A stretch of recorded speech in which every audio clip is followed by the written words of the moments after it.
Oh, have you not let Pamela in? I haven't seen Pamela, so Oh, she but might she pop in posted in here chat. any minute. Oh, here, let me see if I can get her, Pam. I know she Ah, was there she fine. is. Okay, I just brought her over. She came in through the attendee, through the public door, not the Oh, cool. private door. There she is. So, all right. Okay, so Pamela Mills. There's Pam. Yay. Sorry about that. So Pam, did you want to tell everybody about women leaders in elder world? Whoops. Unmute yourself. Unmute, but yeah, this is, okay, great. And then we'll just go around and learn who everybody who's involved, and then we'll get started with Larry. So Women Leaders of Elder World was created to show our appreciation for Steve Gurney's online educational programs. We're a group of 7 women in a variety of aging services centered businesses around Montgomery County, Maryland. We look forward to helping the community learn more about who we are and what we do over the next few weeks with pro-aging programs. And we're so excited to be here to focus on women-centered leadership and all that we are passionate about what we do. Great. Wow. Excellent introduction. So let's just go around the little Brady Bunch cube here and find out who you all are. And let's see, how about we start at the upper right-hand corner, Corliss. Good afternoon.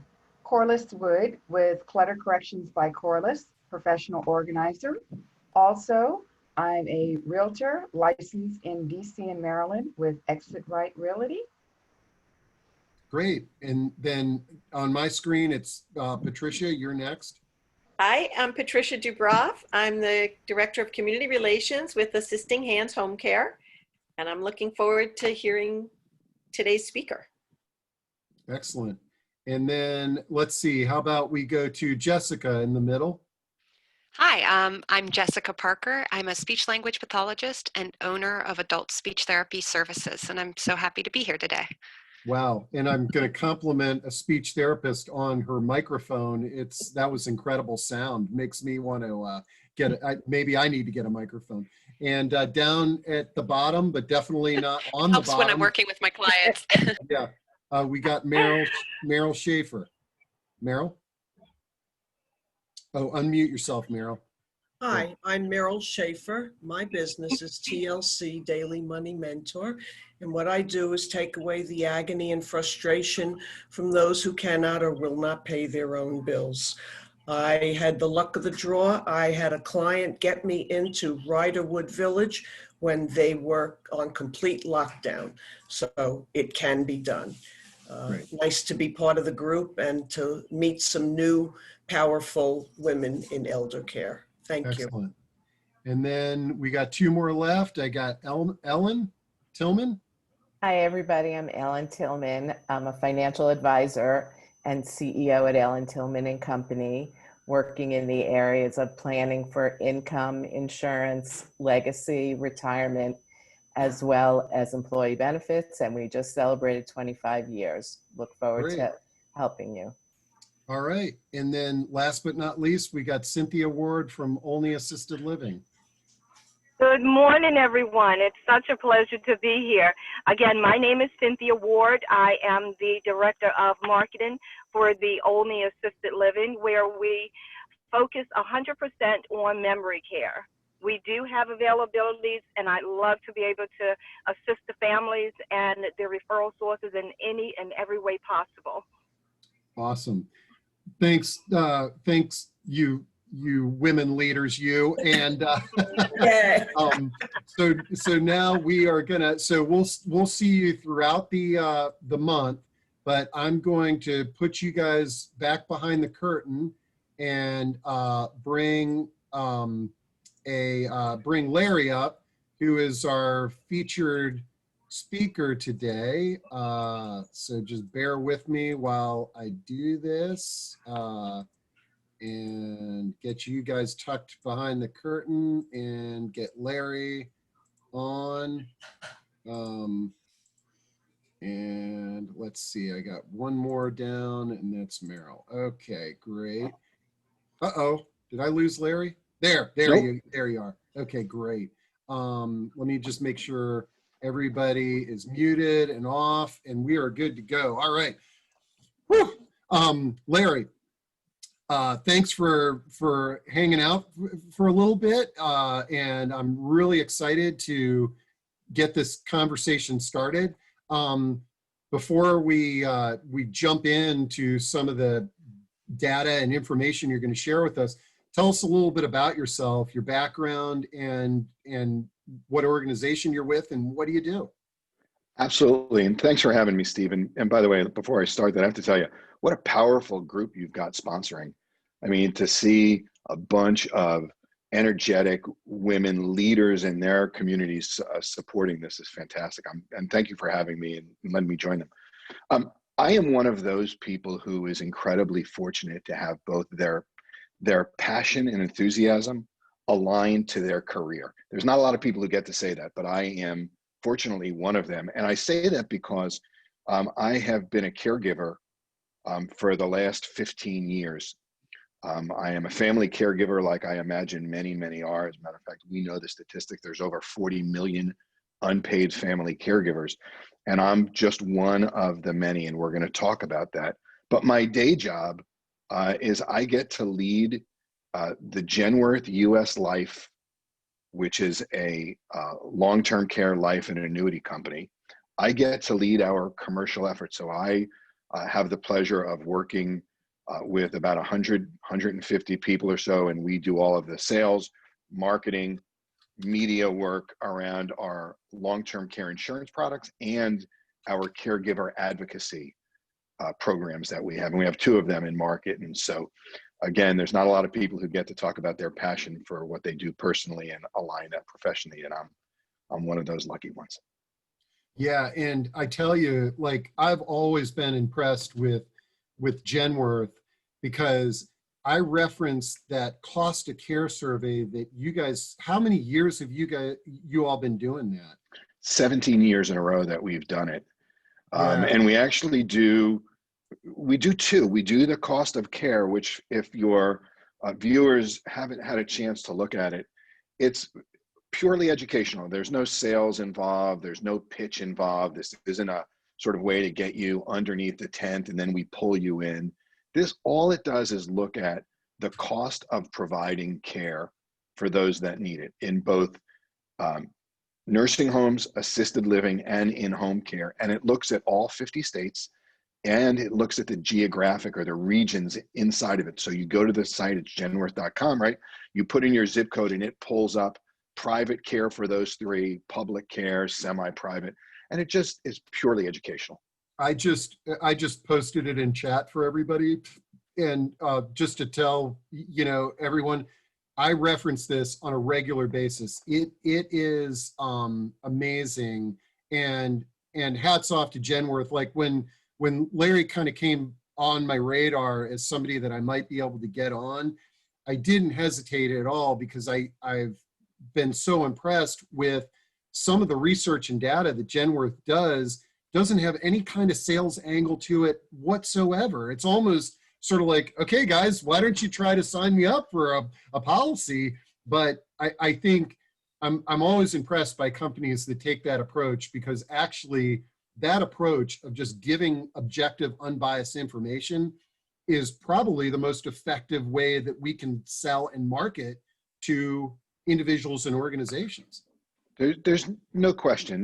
Look, we're a for-profit company. So to say that we're purely doing this, from an educational standpoint would be a silly thing to even put out there. But we do believe that education and awareness are the key to understanding your choices. It's funny, I was just asked to write an article on the difference between what Medicare covers and what it doesn't cover as it relates to long-term care. It's one of the great misunderstandings in terms of what's covered, right? And we know that 7 out of 10 people are going to have a long-term care event in their lifetime and need some sort of help. Yet less than 10% own a way of financing that, which means most people are going to rely on either their family and their loved ones, or they're going to have to deplete whatever resources they have and then rely on the state. So we want to make sure that people understand what their options are, understand what's in front of them. And so we do this survey, the cost of care. We do a different one called Beyond Dollars. And the Beyond Dollars is really aimed for those that are employees and employees of a company and family caregivers. They know the incredible struggle, right, of working for a company and having to take time off and trying to squeeze in these conflicting responsibilities. The Beyond Dollars survey is aimed at employers to say, here's what the cost of lost productivity is for you. You should think about putting in a caregiver support program. And there's many of them out there. And we try and elevate that level, again, of education and awareness so that employers, especially in these days, right, can step up and help their employees solve this unbelievable burden and responsibility that many do willingly, but still have to figure out how to balance. Yeah, no, and I'm glad you brought up this sort of the employee caregiver and the caregiver. That's again how you crossed my path, because you guys did some research on family and employee caregivers. But as we were talking before this event started, why don't you just share some of the cool research and information that you guys have, because you were telling me about a different survey related to COVID-19 that you recently did. So what I would say, folks, is that just a reminder, you can ask questions or comments at any point during this conversation. And Larry's a great resource, and we can just center some of these topics and have an open discussion. But tell the audience a little bit about that COVID survey that you guys just did. Absolutely. You know, one of the investments that Genworth made years ago was to build out our own proprietary research arm. We did it because we believed in this education and awareness. And so the question became when like most companies, right, on March 1st, we sent 4,000 employees home, as most companies did. Well, embedded in, it's interesting, Genworth is a mission-driven company. And we probably have more caregivers at our company than most do because of they're sort of aligned to their interests. And we realized that there was an opportunity for us to really look at what impact COVID-19 has had on family caregivers. And so in early May, we underwent a study really of the first 60 days, really all of March and all of April. What impact did COVID-19 have on consumers in general? Yes, caregivers, but more importantly, we wanted to understand how many emergent caregivers there were today, right? In the normal world, we know there's somewhere between 38 and 42 million unpaid caregivers in the United States. And we know that number is going to crest up over the next 7 to 10 years to somewhere around 48 to 50 million unpaid caregivers. So if you think that there are 350 million Americans living in the country, you start to get a sense of really what the size of that is. You're talking about 12, 13, 14% of the population. We wanted to understand what COVID-19 did to that number. And so we underwent this survey, which your viewers and listeners can find it on the genworth.com website. There's a banner that runs across that says, click here for COVID updates. And when they click on that, you'll see that there's the consumer sentiment study around COVID-19. And here's what we found out. That 1 out of 3 people that we polled were emergent caregivers. So where the number was 40 million, let's call it squiggly line 40 million, that number now ballooned to over 100 million emergent caregivers. That's people who are like me, caregivers normally. That's people who now were faced with their children coming home and being sent home from school. So now they've got to be teachers in addition. I live in New Jersey, and New Jersey had the highest incidence between New Jersey and New York, not where you'd want to be a leader, but we happen to be a leader in the percentage of deaths from COVID-19 in nursing homes. So we've seen an exodus of people pulling their healthy loved ones out of nursing homes and moving them back into their house or into their house initially. All of this added up to well over 100 million caregivers. That is an incredible statistic. And more importantly than the statistic is what it did to people. 40% of them, 48% of them actually, said that they were unbelievably stressed. They were aware of their own sort of vulnerabilities now, which they never had to worry about. Over 58% of them said, look, we don't know how we're going to handle the stress, but it is an incredible burden to us. Those are just some of the statistics that jumped out, and there's a whole host of other ones that came from it also.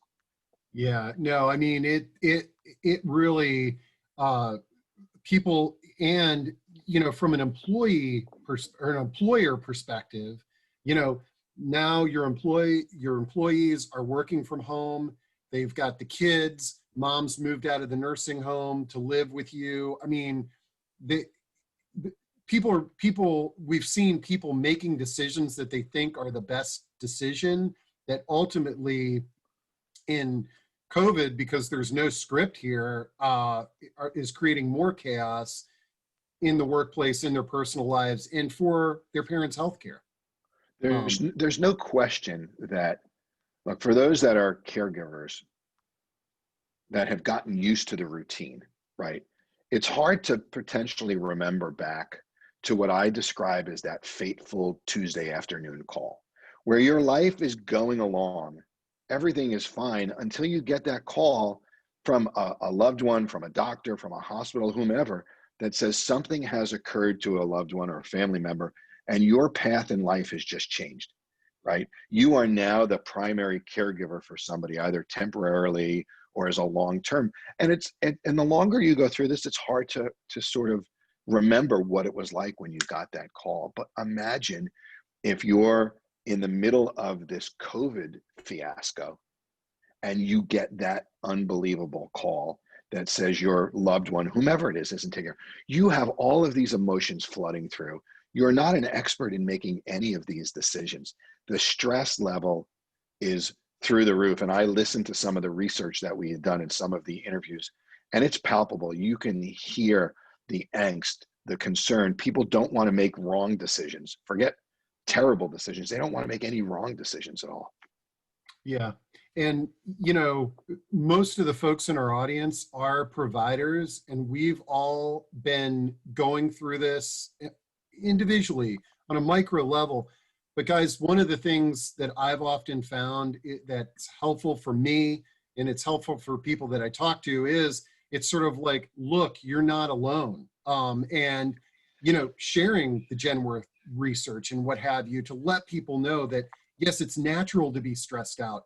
This is a difficult decision. And then helping them with resources. I knew since we led in with the cost of care survey that a few questions might come in on there. Louis Tenenbaum asks or comments, can we help the cost of care survey fill out the info regarding the cost of home care? What is the impact of home modifications and updates on the time one can stay in their home in caregiving? One study says that a modified home reduces the time needed for caregiving by 42%. Yeah, Louis is a pioneer in the universal design remodeling area, and I agree with him in that, a lot of times when we're looking at the I hope I didn't lose Larry there. Nope, I'm here. I don't know what happened. Okay, good. There we go. Yep. Yeah, I mean, maybe connecting with Louis in terms of the adding home modifications, making that more of a kind of, yes, I want to age in place. Let me equip my home so that it's safe and I can live there for a longer period of time. Yeah, I think that's a great point. And Louis, our research is 100% aligned with that. We know, first of all, people want to forget COVID for just a second. people want to age in place. Nobody wakes up in the morning and says, I can't wait to get into a facility. They may end up in a facility, but people, especially as they're aging, want to do it in place. And we know that keeping people at home in place keeps them healthier longer. The family caregiver, having that family caregiver provide assistance, keeps their mental acuity, keeps that care recipient in much better shape. And we do try to incorporate some of that, but I'm happy to connect with you and talk a little bit about what your experience has been and how it might help us inform on some better at-home pricing if that's what's needed. Yeah, and wow, guys, I added the COVID caregiver link to the chat, and I was just glancing at it. Some really good data there in terms of like how when somebody is a caregiver, how much extra time they are spending per week on this caregiving task. And when our employees were all going to offices, they were still doing that. Okay. I mean, that extra 9 hours or what have you. Yes. But now it's right behind them, and it's opening the door in the middle of one of their Zoom calls, you know. There is no question about it. It's funny. I probably have spent more time over the last 30 to 60 days working with companies, with HR, with chief HR officers around how they want to recraft some of their benefits. And lots of questions I get from companies are, what can we do to help? How do we help the caregivers? And the first thing I point to them is, look, you know, Steve, to your point about those 9 extra hours, they don't magically appear, right? If you're putting 9 hours in, you're getting those 9 hours somewhere. Either you're taking them and stealing them from the workday, you're doing stuff before or after, you're doing it on the weekends. It doesn't happen magically. And by the way, that 9 hours is really a little bit off because it doesn't talk to emergent caregivers. Emergent new caregivers spend much more time as they're getting comfortable. They don't know what to do, right? And so it is unbelievable pressure, and we've got to solve it, and Genworth is happy to play a role in it, and as you guys are as well, of course. Yeah, no. So what are some of the other things that are going on? Tell me a little bit about, I haven't dug into it, but you've got something called CareScout, I think, or what is that? So we, about 10 years ago, we bought a company called CareScout. They're based in Waltham, Massachusetts, and they are a care advocacy company. They're in business over 20 years. We bought them because, as the leading writer of long-term care policies, we, when somebody wants to go on claim, right, we send a team out to do an assessment to make sure that they're ready to go on claim. And CareScout started as an assessment and advocacy company. And so we bought them about 10 years ago. And they are really care advocates. They are a network of 100,000 care professionals. And in that network are nurses and social workers and licensed clinicians and people who do, like Lewis, home modifications, and every business, much like the group that's sponsoring you, it's sort of represented everybody in the industry, right? And CareScout is the leading provider of care advocacy in the country. Last year alone, we worked with 55,000 families that were caregivers to provide advocacy work. And so some of that advocacy work is sending out a nurse or a licensed clinician to go do a home visit and help them figure out, is my loved one in need of more care? Do they need home modifications? Then we go back and we start to do sourcing work for them. So let's say they need 24-hour care. An emergent caregiver doesn't know even how to go find care, much less what questions to ask, right? Our team at CareScout is the intermediary that steps in and does all of the sourcing. They find the caregivers that are available. They do all of the negotiating. They find availability. They string together all of the workers needed to fulfill whatever that family caregiver needs and support, and then creates a customized plan of care for that person and their loved one. and acts as an ongoing intermediary on behalf, almost like an ombudsman, if you will, for that caregiver and their loved one in sourcing all of the care help that they need. Wow. Now, I'm surprised that this didn't pop up yet, but I know everybody's sort of like, okay, well, how do I get on the CareScout list of companies if I'm out there as a provider? And I guess the other question is, how does CareScout align with like aging life care managers and other professions that are sort of out there giving guidance to families and individuals?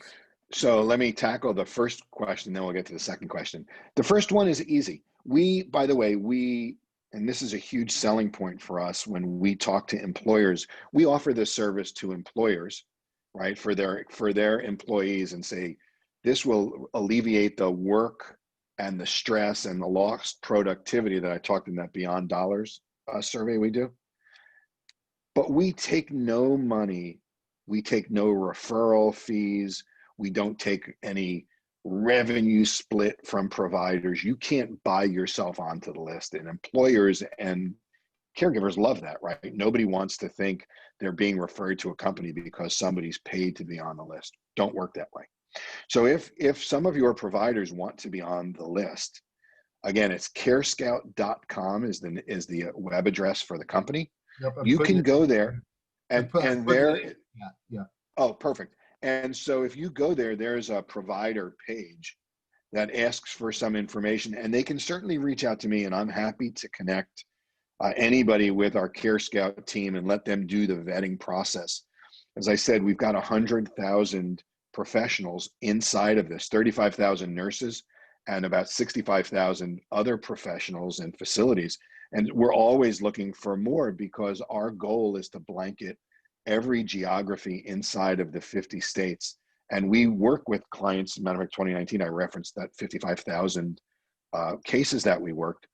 Every state was represented. So even Alaska, even Hawaii, Puerto Rico, the territories, as long as it's considered to be the U.S., we want to be able to help and cover people. So the more providers we have, obviously, the better it is. So that's great. So what I'm hearing is, and I know that so many of our providers are always looking at this. Somebody has a long-term care insurance policy. You guys still have long-term care, Genworth? We do. Yeah. We do. So you got a Genworth long-term care. Actually, there's a few comments that some of the providers are work with Genworth with their clients, but so somebody, it's sort of like a health insurance company. It's sort of like, oh wow, mom needs care. She's got this policy. The first place that somebody might call is that insurance company, and that's why you acquired CareScout. Absolutely correct.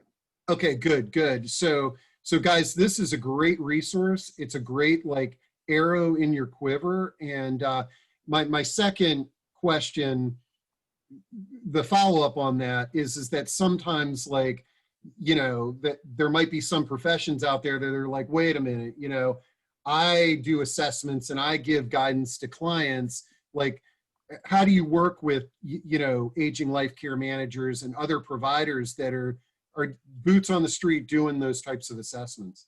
So we do work with them, but again, because we are really aimed at a care recipient, right?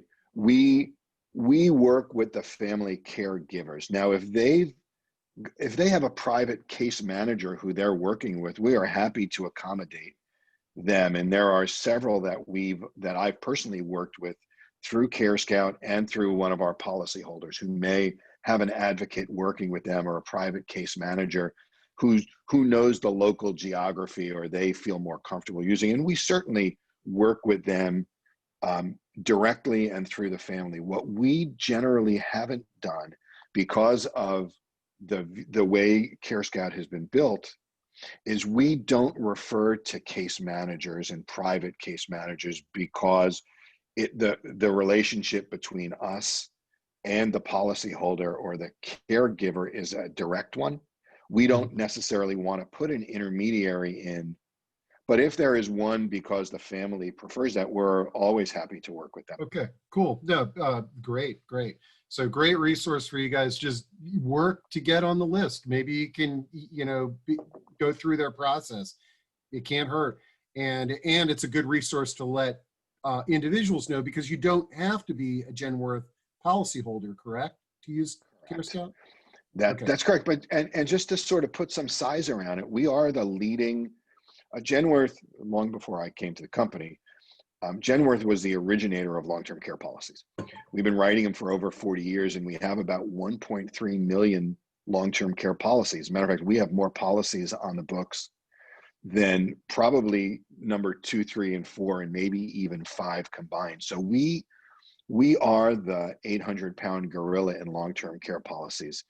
And all of those policyholders, or certainly a vast majority, will need care. I mean, that's just statistically the way it's going to work, right? And our goal is to keep them living healthier, longer, right? Again, we're a for-profit business, so to the extent we can keep people healthy living, that's good for us. It's certainly good for them. Our interests are aligned. And we need to have partners and providers spread across the country. So if one of your providers or your viewers or listeners want to participate, we'd love an opportunity to talk, especially if they happen to be in a place where we have a gap, right? And we need to fill it. So absolutely. Awesome. No, this is great. I noticed that Peter Liu has his hand raised. Sometimes this is by mistake, but whoops, let's see. So, whoops. Oh, yeah, he just lowered his hand. Oh, Barbara Sullivan. Okay, Barbara Sullivan's got her hand raised. Barbara? Whoops. Okay, sorry about that. But okay, well, this is awesome. This is an awesome resource that I didn't actually expect us to be even talking about, and love delivering things like that to the audience. So tell us a little bit. I'm going to kind of just, you probably have a bunch of things going on that a group of senior serving professionals, whether it be research or what have you, that might be of interest to us. And anything else that we need to know about? Yeah, I want to spend a minute talking about sort of an adjacency to our CareScout businesses. I told you that we really work, we started to work through employers. About a year ago, I challenged my team to figure out how to build a commercial operation out of CareScout. In other words, they served our policyholders and they do an amazing job. As a matter of fact, they are the sort of the gold standard when companies look, just like they look to Genworth for white papers and sort of guidance, they look at CareScout. CareScout does care advocacy work for probably a half a dozen other long-term care providers because they're recognized as this expert. Well, that's great for policyholders. I challenged my team to come up with a way that the general public, we talked about, most people don't own long-term care insurance. So when they get that fateful call, if they don't have a long-term care insurance policy, what are they to do? And so my team conceptualized and then built an employer offering that I referenced around CareScout. So there doesn't need to be an underlying long-term care policy. We, just in the last 90 days, have made about 400 presentations to companies who have put their hand up and said, hey, my employees are struggling with caregiving. What do you have? I heard you've got this new program. And so this program comes, we sell it to employers. And I wanted to tell you folks about it for just a minute, because you may have employers or employees that you're working with of companies who've struggled and said, I wish my company would do something. I just want to sort of give you an overview of this service. And if it works and you can refer business into it because it would help your caregivers that you're working with, that's fantastic. If nothing else, it's just a more general awareness, right? And so this service, we go into a company and we say, for a few dollars a month per employee, we're going to cover your entire cohort of employees. We just pitched to a company on 100,000 employees to give you the size and scope of what we do. And I just onboarded We just onboarded a company that has 900 employees. So size is irrelevant to us. And what we do is we go in and we present and run awareness campaigns for employers and say, when your employees, and we run this in employees too, when your employees realize they're a caregiver, either they've been one like myself, or they get that fateful call, all they have to do is make one phone call. They pick up a phone, they call our CareScout team. All calls are answered by licensed nurses or social workers. They don't get a telesales center where somebody doesn't know what they're talking about. It's a licensed clinician who does an intake form and says, Steve, what are you calling for? How can I help? What's going on? And they ask all of the questions that we would all ask. The phones are only manned by experienced people who do this only. They're not doing part-time this and part-time something else. This is their vocation. And then we go to work for that employee, for that caregiver, whether it's providing them general guidance, whether it's they've got to have, I always describe this as a simple question with a really difficult conversation, which is whether they have to have the call with the conversation with their parents about taking the car keys away. It's a simple thing, but an impossible conversation. Most people have no idea how to have that conversation, what to do. And so they can call us and we'll give them out, we'll send them out literally an instruction sheet, if you will, sort of a case study of how to do it. We'll even get on the phone with their loved one and help guide that conversation. It could be something general like that, or I'm going to bring Lewis back into it. It's, hey, I need some modifications to my house. I don't even know where to begin. Can you help me? And so we really run the full gamut, and it's very inexpensive. We offer it on an annual contract. And so this is the newest business that we've got. It has been incredibly powerful to go to companies and the relief that we get from caregivers when we tell them about this. You can literally see that sort of stress melt off of them, right? And they're like, oh my God, I got somebody who understands what I'm talking about. So that's really the latest service that we've got.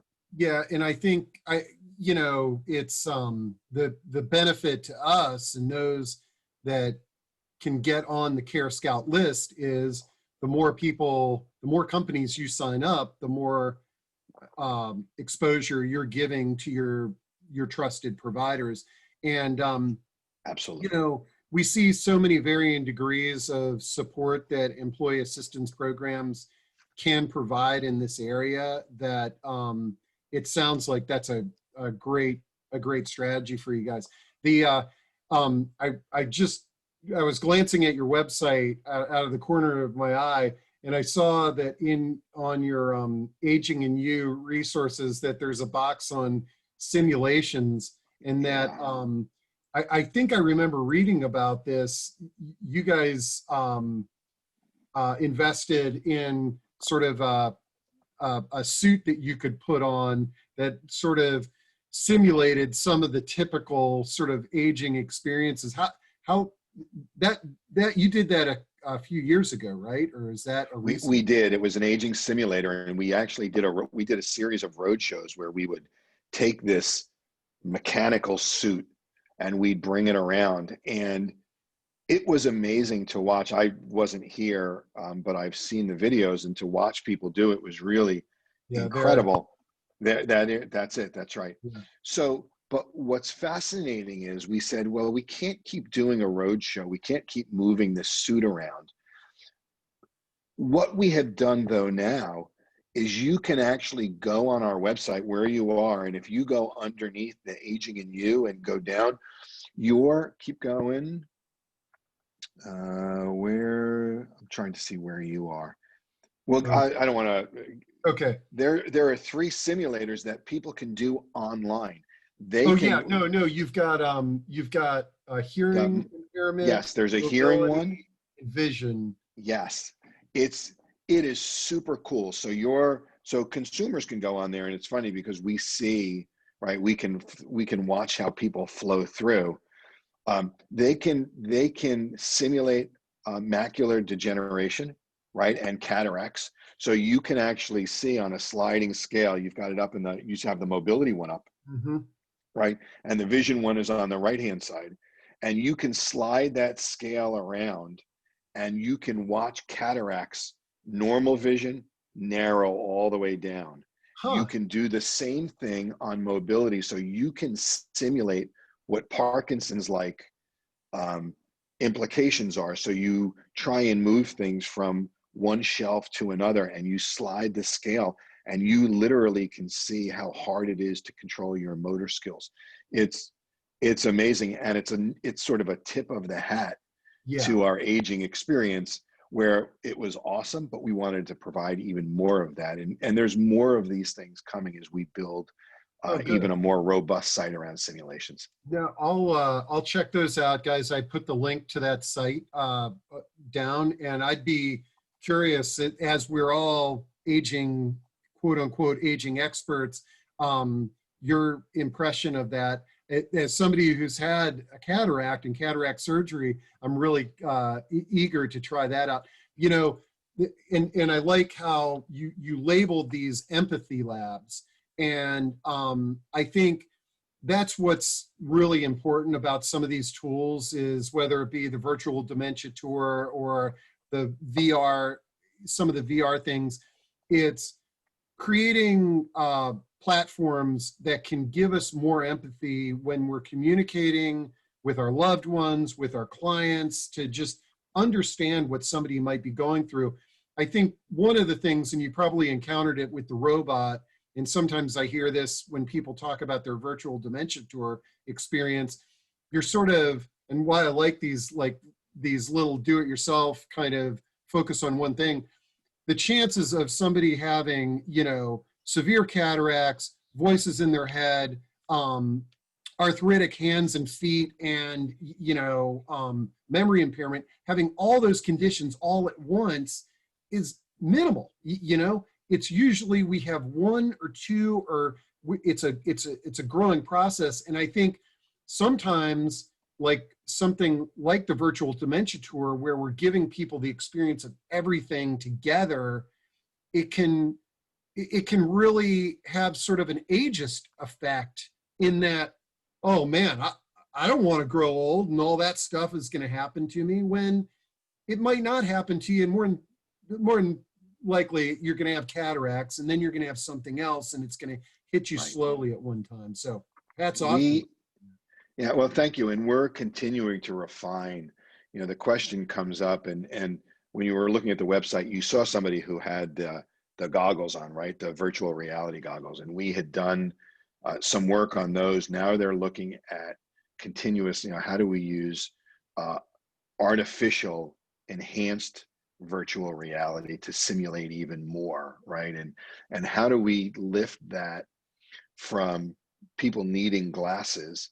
How do we bring that into the web experience so that more consumers can get a sense of what it is? So as an example, it's great to show the Parkinson's one, and it's very interactive, but it's a singular flat view of moving things from A to B.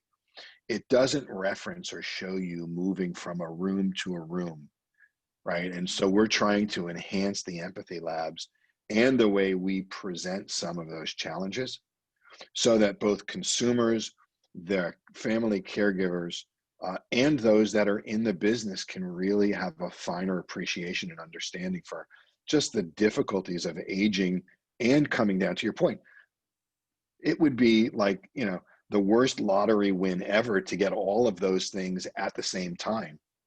But it's not uncommon for people to roll from one to the other, right? And so we want to make certainly consumers aware. We want to make caregivers even more empathetic when we can. And we'll continue to develop those types of resources. Awesome. No, this is great. Great. You've been turning us on to some great resources that I wasn't aware of, and I've been on your site a few times. And doesn't that drive you crazy? I've got the same problem with my business. It's sort of like, you know, gosh, if only there was a place that had this. And it's like, gosh, I've been doing that for 30 years. Okay. You know, what am I doing wrong? But that's why we do programs like this. Guys, 100%. we're getting close to wrapping up. And so I always like to do sort of the last call for questions, comments, topics, and whether it's related to Larry or not, you know, just, this is a great format. Larry, anything sort of as we kind of wind down, any other resources that you'd like us to know about, or any things that you've got on your horizon that you're thinking about? I do. So and thank you for asking me, because there's just one more, although this is, it's probably really germane to this audience. If this were if we were all consumers and caregivers, I probably wouldn't mention it at all. But because we're all in the business, I would let you know that we are in the middle, or the beginning really, of standing up an entirely new business around caregiving. And this business is really going to be what I would describe as sort of an all-encompassing caregiving, care receiving, intergenerational play, right? We know that most caregivers happen to be people with gray hair like me, and certainly older. 50% of caregivers are taking care of their spouses, so they're aging into their 60s and 70s and potentially older. But there are 25% of the caregivers are millennials, by the way, just right. So that puts 10, 12, 15 million of these caregivers are millennials. We're building a business that looks at how do we provide intergenerational support, right? How do we take that younger caregiver and help them teach their children about the art of saving for old age and older life? How do we take the person who's my age, who's providing care for their parents? How do we help provide me with my own personal needs while I'm attending to my parents' needs, and help me teach my kids how to prepare better than maybe I did or my parents did? And we're in the beginning stages of this, but as we develop it, our goal is to build out the same type of referral network that we've done for CareScout, but on a much broader spectrum, where CareScout is really aimed at caregivers. This one is going to be much broader. So if you're a provider that is interested in finding out more, there's nothing to really do now, but just know that we're in the beginning stages of developing an idea. I am unbelievably excited for it because it'll be new. It's a new category the market hasn't seen yet. And stay tuned. We've got a whole team that's working really diligently on it. Oh, I love it. And when you talk about empathy and breaking sort of stigmas related to growing older, you know, introducing younger generations to these the challenges, solutions, and elders it never fails. You know, but unfortunately, it's not easy to do. We've got this generational wall. Casey Ryerson has their hand raised. Casey, did you have a question? I did. And the first question is, as part as the caregiver model that you're working on, Larry, I am a studying doctoral student and I'm writing my dissertation on employee turnover. So I'm very interested in connecting with you. And the second question is about adding your single moms or single dads that are in the sandwich generation. So you may have a single mom that's taking care of their adult parent, and they're also trying to take care of their child. And it's even worse in this virtual schooling. Oh my gosh, you are so on the money. If you go, Casey, first of all, thank you for the question. I'd love to connect and talk more about what you're doing. If you go to our cost of care survey, one of the things we zero in on is the changing family dynamics, right? We look at what I'm going to call traditional family, only because that's what the survey refers to it as, right? Where it's two spouses and children as a support mechanism or a network. And you can see over the last 40 to 50 years, the decline in what that traditional family looks like. At the same time, the opposite effect of single parent families and what they call non-traditional, which is a single parent who maybe has taken in a boarder, right? Or has taken in somebody to rent a room, or has a non-family member living with them. And the increase in that, we tell that story around the caregiver because it's more pressure, to your point, on that caregiver who doesn't have the same support network. Now factor COVID on top of it, and it's off the charts, the pressure they're under. You couldn't be more spot on that. Thank Wow. you. Yeah, thanks a lot, Casey. And Larry, I hope you didn't mind. I just threw your email address Absolutely. into chat, and I just added the link to the cost of care trends, and I'll send all this out in the follow-up email to everybody.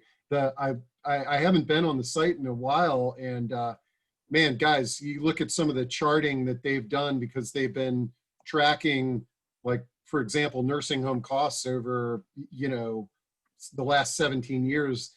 They've got some great data that that we can all use. Okay, so well, this is awesome. We are, I think, basically. Oh, let's see. Beverly Jacoby has got her hand raised. Beverly, did you have a question?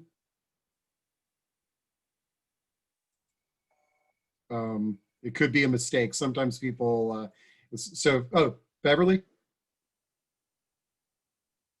Are you on? You have a question? Okay. Well, Larry, unless Beverly jumps on here, we are going to wrap things up. And I really thank you for your time today and introducing us to some great research and some great products. Guys, I will send out a recording. I'll send out the chat transcript. I'll send out some of the links that we referred to in Larry's email. And we look forward to seeing you guys next week. And you're going to get to meet more women in elder world, women leaders in elder world at each of our sessions. You'll get to meet one of them in a little more detail. So Larry, thanks. Anything you want to add in closing? I would only say thank you. First of all, thank you for having me. And it was a pleasure. I look forward to connecting to those that want to connect. More importantly, thank you for all the work you guys are doing. As a caregiver, I will tell you the support we need more professionals, not less, right? There is going to be a great need for more support as the people continue to age. And thank you for the work that you're doing in the support of caregivers. It's greatly appreciated. And I look forward again to connecting and perhaps joining you guys again down the road. Thank you so much and have a great rest of the day. Take care. All right. Bye-bye. Okay, talk to you.